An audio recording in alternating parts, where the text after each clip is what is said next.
जय सिया राम। तो कल हमने श्रवण किया कि किस तरह विभीषण जी लंका में रहकर भी रावण के नाक के नीचे ठाकुर जी की भक्ति करते थे और वे कुछ नहीं कर पाता था। पर ऐसा हुआ कैसे? कैसे वो कुछ नहीं कर पाता था? तो इसकी एक बहुत ही अद्भुत कथा है जो कि रीवा नरेश महाराज रघुराज सिंह जी के द्वारा रचित राम रसिकावली से मिलती है। ये रीवा नरेश बहुत बड़े भगवत भक्त थे, इतने बड़े भगवत भक्ति ना कि हर समय नाम सुमिरन चलता था। राज कार्य करने के दौरान भी इनके दो सेवक नियुक्त थे जो हर थोड़ी देर बाद घोषणा करते थे कि राम नाम की ये बहुत देर हुई, राम रटो बहुत देर भई। इस तरह से कुछ वो बोलते थे और फिर पूरे दरबारी राम नाम का कीर्तन करने लगते थे थोड़ी देर के लिए। फिर बहुत देर हो जाती तो फिर वे घोषणा करते कि वापस बहुत देर हो गई, राम नाम नहीं सुना। तो फिर सब कीर्तन करने लगते थे। रात को सोते हुए भी अगर बहुत देर हो जाए, 1 घंटे बाद, आधे घंटे बाद, वे घोषणा कर देते थे। खिड़की के पास ही रहते थे, झरोके के पास। और राजा ये सुनते ही नाम सुमिरन करने लगते थे कि ठाकुर जी की विस्मृति ना हो कभी। तो ऐसे भक्त थे रीवा नरेश। उनके द्वारा ये कथा मिलती है। उन्होंने एक ग्रंथ रचा राम रसिकावली, जिसमें ये कथा मिलती है। तो उस कथा के अनुसार रावण जब देवताओं को जीतने के लिए निकला, तो जब उसने इंद्र देवता पे चढ़ाई की, उसके भंडार लूटने लगा। तो वहाँ पे भंडार में सब वस्तुएं थी और वहाँ पे ठाकुर जी की वरा स्वरूप की एक श्री विग्रह थे। तो लूट के सामान में उसने देखा नहीं और वो श्री विग्रह भी लूट कर लंका में ले आया। अब तो जब उसने लूट का सामान देखा तो उसमें ठाकुर जी के श्री विग्रह, वरा भगवान के। अब तो उसके लंका में जगह जगह अमंगल होने लगा। कभी कुछ बाधा हो जाती, कभी कुछ बाधा हो जाती। ये बड़ा परेशान कि ऐसा क्या हो गया कि अचानक ही यहाँ पे इतने उपद्रव होने लगे। कभी कुछ समस्या आ जाती, कभी कुछ समस्या आ जाती। तो उसने अपने गुरु को बुलाया और उनसे पूछा। तब उन्होंने देखा कि अरे ये तो भगवान वराह के स्वरूप आप ले आए हैं और इनकी सेवा पूजा नहीं है, इसलिए ये सब समस्याएं हो रही हैं।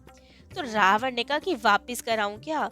तो शुक्राचार्य जी ने कहा नहीं नहीं, अब आप अगर वापस करके आएंगे तो और अपमान हो जाएगा विग्रह का, तो और ज्यादा उपद्रव हो जाएंगे। तो वापस नहीं, सेवा पूजा की जाए यहाँ पे। रावण ने कहा ये मेरा शत्रु है, मैं तो सेवा पूजा नहीं करूंगा। तो कैसे किया जाए और क्या किया जाए? तब उनके गुरुदेव ने कहा कि अरे तुम्हारा भाई तो भगवत भक्त है, ठाकुर जी से वरदान में भी यही मांगा उसने, भगवत भक्ति, उन्हीं को दे दो, वो सेवा पूजा करेगा और तुम तो अपने मजे से जीवन निर्वाह करो। तो ठीक है, रावण को ये बात बहुत बढ़िया लगी कि उपद्रव भी शांत हो जाएंगे और विभीषण जी कर लेंगे सेवा पूजा। तो वो श्री विग्रह दे दिए विभीषण जी को और कह दिया कि जो तुम्हें सामान चाहिए, जिस चीज की आवश्यकता हो वो करो, इनकी सेवा पूजा ठीक से करो जिससे लंका में शांति बनी रहे। और विभीषण जी भी बहुत खुश, अब ठाकुर जी आए हैं। तो फिर तो तुलसी का जी भी लगाई और खूब सुंदर घर को सजाया, राम नाम अंकित किया सर्वत्र, क्योंकि रावण तो कभी उनके घर में जाता नहीं था। ठाकुर जी के जो श्री विग्रह थे वहाँ पे तो खूब प्रेम से अब तो भजन कीर्तन करने लगा। रावण को भी आपत्ति नहीं, क्योंकि लंका में शांति बनी हुई थी, क्योंकि सेवा पूजा के बिना तो बहुत उपद्रव हो गए थे वहाँ पे। तो इसीलिए विभीषण जी को कोई मनाही नहीं थी ठाकुर जी की सेवा पूजा करने में, कथा कीर्तन करने में, तुलसी जी लगाने में। तो बहुत प्रेम से सेवा पूजा चल रही थी। ऐसी ही एक और कथा आती है। एक बार और वो कहीं पे खूब लूटपाट करने गया और वहां से सामान के साथ आ गए नरसिंह भगवान के श्री विग्रह। अब नरसिंह भगवान तो रौद्र रूप में होते हैं, वो तो बहुत क्रोधित है, वैसे ही रौद्र स्वरूप है वो ठाकुर जी का। तो उसके तो आते ही लंका में जगह जगह आग लगने लगी। जहां वो जाते, जहां उनके श्री विग्रह थे, वहीं आग लग जाए। रावण ने देखा कि इनका क्या किया जाए, वापस रखा तो ये तो पूरी लंका जला देंगे, इतना रौद्र स्वरूप था नरसिंह भगवान का। तब शुक्राचार्य जी ने कहा विभीषण जी को दे दो ये भी। तब लंका के प्रधान देवता वो ही थे। रामचरितमानस जी में इसका संकेत आता है कि जब हनुमान जी लंका जाते हैं तो वो नरहरि, मतलब नरसिंह भगवान का सुमिरन करके जाते हैं, क्योंकि वहाँ के प्रधान देवता वो ही थे। तो विभीषण जी अब उनकी भी खूब प्रेम से सेवा पूजा करते थे और खूब आनंद रहता था। जब हनुमान जी लंका में गए तो उन्होंने देखा कि इतना सुंदर घर रामायुध अंकित है, तो ये किसका घर है? किसी संत का घर है। तभी विभीषण जी जगे और राम नाम सुमिरन करने लगे। तब तो दोनों में भेंट हुई। उन्होंने ने कथा सुनाई राम जी की और विभीषण जी ने माता जानकी का पता बताया। जैसे कि मानस जी में लिखा है, एह विधि कहत राम गुण ग्रामा, पावा अनिर्वाच्य विश्रामा। ठाकुर जी की कथा तो आनंददायक है ही। जब दो भक्त आपस में मिले और ठाकुर जी की चर्चा हो जाए तो क्या आनंद आता है, इसका तो कुछ कहना ही नहीं। वही स्थिति हनुमान जी और विभीषण जी की थी। अब दो भक्त मिले थे तो खूब प्रेम से ठाकुर जी की बातें हो रही थी और खूब आनंद था। अब जब हनुमान जी की पूंछ में भी जब आग लगाने वाले थे रावण, तो विभीषण जी ने ही रोका था कि नहीं, हनुमान जी की साइड ली थी कि दूत को ऐसे दंड नहीं दिया जाता। तो सब कुछ बहुत प्रेम से चल रहा था। परंतु जब पूरी लंका जल गई, सब जगह आग लग गई, पूरी लंका ध्वस्त हो गई, तब तो विभीषण जी का घर बच गया था, क्योंकि भगवत भक्त का घर थोड़ी जल सकता है। तो रावण के मंत्रियों ने विभीषण जी के खिलाफ रावण को बहुत भड़का दिया। कहा कि आपका भाई ऐसा है, देखो सब सभा के बीच में इन्हीं ने हनुमान जी का फेवर लिया था। इनकी पूंछ में आग तो विभीषण जी के कारण ही लगी, वरना हम तो मारने ही वाले थे। इसी के कारण लंका जली है। और एक ने बोला कि हाँ, जब हनुमान जी आए थे ना, विभीषण जी के पास ही गए थे, इन दोनों में ही कोई वार्तालाप हुई थी और देखो विभीषण जी का ही घर नहीं जला, बाकी तो पूरी लंका जल गई। तो ये उन्हीं के साथ मिले हुए हैं, हनुमान जी के साथ, आपके दुश्मन के साथ मिले हैं आपके भाई। तब तो एक मंत्री और आया, क्योंकि सब बहुत चिढ़ते थे कि ये अपना मनमानी करता है और ये रावण की पूजा नहीं करता, ये अपना अलग भगवान की पूजा करते हैं। तो सब बहुत चिढ़ते थे। लेकिन रावण तो जानता था कि वो ऐसा क्यों करते हैं, क्योंकि रावण की भी तो उसी में भलाई थी, तो रावण उन्हें कुछ नहीं कहता था। लेकिन जब सबने इतना भड़का दिया तो एक काम और करा। एक मंत्री आया और बोला, महाराज आप कभी विभीषण जी के घर में नहीं गए, आपके शत्रु का नाम तो सब जगह लिखवा रखा है विभीषण जी ने, वे केवल आपके शत्रु का ही नाम जपता है, आपकी भक्ति नहीं करता। रावण ने कहा, नहीं, ऐसा नहीं हो सकता, वो तो हमें बहुत मानता है, हमारी आज्ञा का पालन करने के लिए वो श्री विग्रह की सेवा कर रहा है, वैसे तो हमारा ही भक्त है। सब ने कहा, नहीं, आप उसके घर जाके तो देखो, सब जगह राम नाम लिखा हुआ है, आपके शत्रु का नाम लिखा हुआ है। ऐसे हैं विभीषण जी, आपको नहीं मानते, आपके शत्रु के पक्ष में ही रहते हैं। तब तो रावण ने इतना सब सुना तो बहुत क्रोध आया कि ये क्या बात है, हमारा भाई है, हमारे पास रहता है, हमारा दिया खाता है और नाम जपता है हमारे शत्रु का, ये तो बहुत गलत बात है।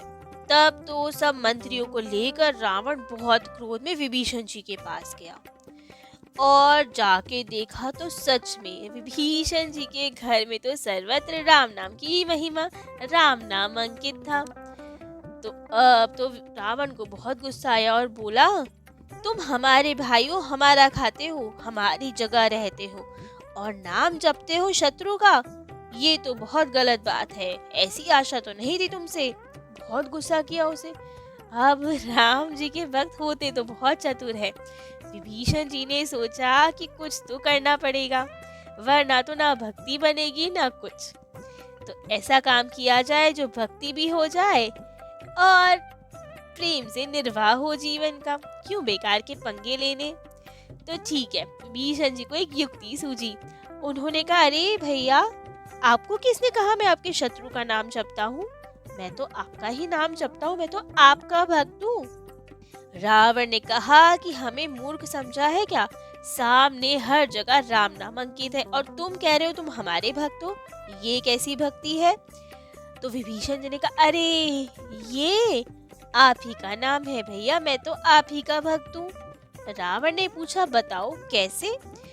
तो अब विभीषण जी ने कहा आपका नाम है रावण और भाभी का नाम है मंदोदरी, तो मैं तो रावण का रा और भाभी के अक्षर म ये लेता हूँ, उसी से बन गया राम।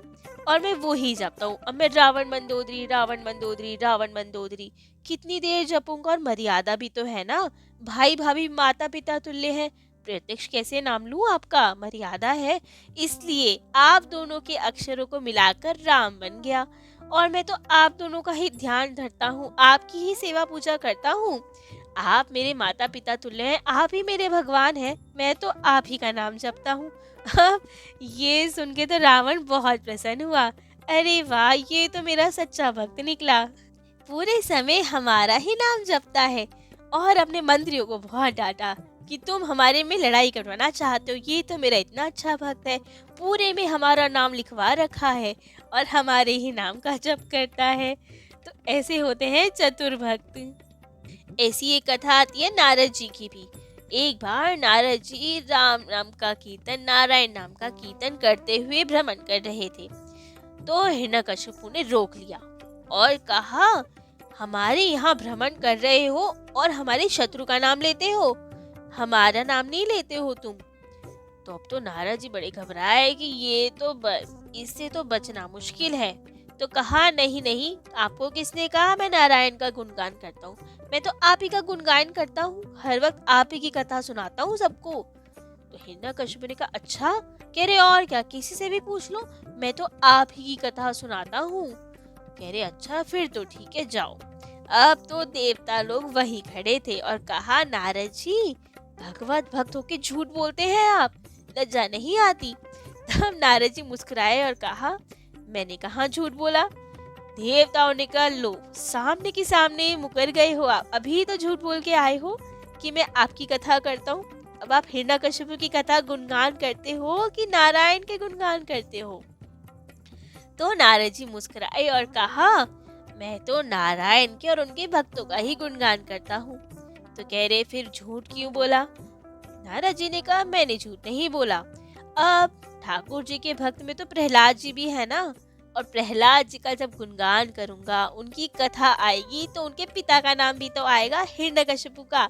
तो बस यही तो मैंने बोला कि मैं तुम्हारा नाम जपता हूँ और तुम्हारा गुणगान करता हूँ।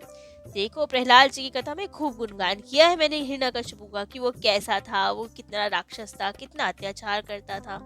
तो झूठ कहाँ बोला, मैंने तो सत्य ही बोला। तो ऐसी युक्तियां निकालते हैं भक्त अपने भजन को बचाने के लिए। लेकिन फिर भी विभीषण जी भक्तजन थे, तो वे रावण का अहित कभी नहीं चाहते थे। बेशक ठाकुर जी के भक्त थे, फिर भी चाहते थे कि उनके बड़े भाई, जो सच में उनके लिए पिता समान ही थे, उनका वैसे ही आदर करते थे वे। तो वे चाहते थे वे सही मार्ग पे आ जाए और उनका अहित ना हो। खूब बार उन्होंने समझाया कि भैया आप ये सब छोड़ दीजिए, दुष्कर्म छोड़ के माता जानकी को राम जी को सौंप दीजिए। तो राम जी तो भक्त वत्सल है, करुणा निधान है, आपको क्षमा कर देंगे। लेकिन रावण अपने अहंकार में उन्होंने एक ना सुनी और चरण का प्रहार किया विभीषण जी पे। तब भी विभीषण जी बार बार उनसे विनय करते कि कोई बात नहीं, आपने मुझे मारा तो, लेकिन फिर भी आपकी भलाई इसी में है कि राम जी के शरणापन्न हो जाइए। जब रावण माने ही ना, तब विभीषण जी ने कहा, ठीक है, अब आप नहीं मानते तो मैं राम जी की शरण जा रहा हूँ, फिर मुझे दोष मत दीजिएगा। तो अब विभीषण जी आए राम जी की शरण में। सब ने वहाँ पे विभीषण जी का विरोध किया था, सुग्रीव जी ने और पूरी वानर सेना ने, कि इन्हें शरण में मत रखिए, रावण का भाई है, राक्षस है, क्या पता किस भाव से आ रहा है। लेकिन राम जी हमारे ऐसे भक्त वत्सल है, शरणागत वत्सल है, उन्होंने कहा कि नहीं, ये तो मेरा प्रण है, कोई चाहे कितना भी बड़ा पापी हो, किसी भी मंशा से आए, लेकिन यदि वो एक बार कह देना कि हे ठाकुर जी, मैं आपका हूँ, आपकी शरण हूँ, तो मैं उसे त्याग नहीं सकता। तो अब विभीषण जी कैसे भी हो, किसी भी मंशा से आए, मेरे हैं अब वो। और अब तो उन्हें अपना मित्र बनाकर लंकेश बना दिया, तभी तिलक किया उनके। तब किसी ने पूछा कि राम जी, आपने तो विभीषण को लंकेश बना दिया, कह दिया कि तुम्हें लंका अब तुम्हारी है, तो यदि रावण आपकी शरण में आ गया तो तब आप क्या करेंगे, उसको नहीं अपनाएंगे? तब तो राम जी मुस्कुराए और कहा, क्यों नहीं, रावण को भी अपनाऊंगा मैं। तो किसी ने कहा, तो लंकेश पद छीन लेंगे, कोई आपकी शरण में आए तो अपना सब कुछ खो बैठेगा क्या? लंकेश है वो, उसे लंका छीनकर विभीषण को दे देंगे। तो राम जी ने कहा कि यदि रावण मेरी शरण में आया तो उसे मैं अपनी अयोध्या नगरी दे दूंगा। अयोध्या बहुत बड़ी राजधानी थी, चक्रवर्ती सम्राट बनते थे वहां, तो सप्तपुरी की नगरी उसकी राजधानी थी अयोध्या जी। तो राम जी ने कहा, मुझे अपने भाई भरत पे बहुत भरोसा है, उसे मैं एक बार कहूंगा तो वे अवश्य मान जाएंगे। तो विभीषण तो अब लंकेश रहेंगे, और यदि रावण मेरी शरण में आए तो उसे मैं अपनी अयोध्या जी दे दूंगा, जो मुझे प्राणों से भी प्यारी है। ऐसे हैं हमारे राम जी। फिर भी राम जी अपने भक्तों की प्रेम परीक्षा तो लेते ही हैं कि वे कितना प्रेम करते हैं हमसे। तो ऐसे ही विभीषण जी की भी जगह जगह पे परीक्षा लेते थे। रावण को भी जब मारना था तो विभीषण जी की ओर देखा, वरना राम जी चाहे तो वे तो सर्वज्ञ मार सकते थे, फिर भी विभीषण जी की ओर देखा कि क्या ये हमें रहस्य बताएंगे या नहीं।